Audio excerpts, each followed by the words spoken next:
Hello, আসসালামু আলাইকুম। আজকে আমার কাছে একটা পার্সেল আসছে আকিজ গ্রুপ থেকে পাঠাইছে।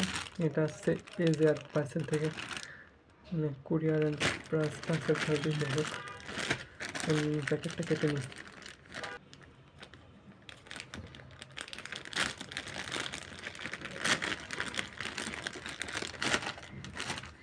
কী আছে দেখে প্যাকেটটা বের করে ফেললাম।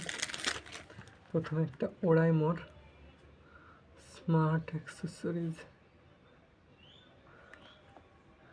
একটা নেক ব্যান্ড দেখছি, এটা হচ্ছে ওরাইমোর, আর একটা T shirt, M size T shirt. তো এটাই ছিল তাদের পক্ষ থেকে গিফট।